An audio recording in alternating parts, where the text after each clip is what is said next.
नमस्ते मुलांनो, आज आपण एका खूप महत्त्वाच्या आणि मजेशीर विषयाबद्दल शिकणार आहोत. तो म्हणजे घर्षण.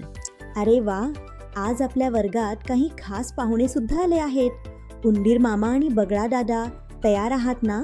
मासा, साप आणि अजगर, तुम्ही सर्वजण लक्ष देऊन ऐका हां. जेव्हा दोन पृष्ठभाग एकमेकांवर घासली जातात तेव्हा त्यांच्या हालचालीला जो विरोध होतो त्यालाच घर्षण म्हणतात. आपण जमिनीवर चालू शकतो कारण आपले पाय आणि जमीन यांच्यात घर्षण असते. आता आपण पाहूया घर्षणाचे 4 मुख्य प्रकार. नीट लक्ष द्या. पहिले आहे स्थितिक घर्षण, स्टॅटिक फ्रिक्शन. जेव्हा एखादी वस्तू जागेवरून हलत नाही तेव्हा हे घर्षण कार्य करते. दुसरे आहे घसरणी घर्षण, स्लाइडिंग फ्रिक्शन. बागेतील घसरगुंडीवरून घसरताना हे जाणवते. तिसरा प्रकार आहे लाटणी घर्षण. सांगा बरं, चाक फिरताना काय होते? चाकांमुळे घर्षण खूप कमी होते, म्हणूनच सायकल चालवणे सोपे जाते. आणि चौथे म्हणजे द्रायू घर्षण. मासा पाण्यात पोहताना हे घर्षण अनुभवतो.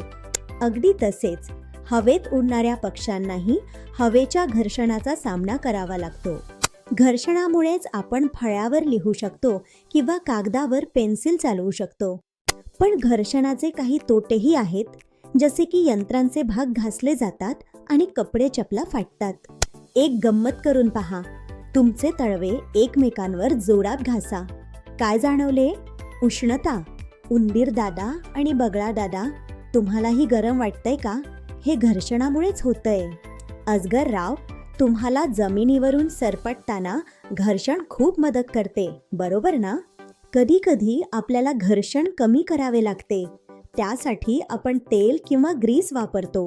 कॅरम खेळताना आपण पावडर का टाकतो? जेणेकरून सोंगट्या सहज घसरतील.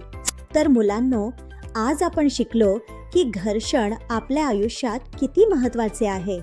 तुम्ही सर्व प्राण्यांनी आज खूप छान अभ्यास केला. शाबास. उद्या येताना घर्षणाची 5 उदाहरणे लिहून आणा. विसरू नका हां. चला तर मग पुन्हा भेटूया पुढच्या तासाला. तोपर्यंत शिकत रहा. तन तन तन. शाळा सुटली. धन्यवाद. सुरक्षित रहा आणि आनंदी रहा.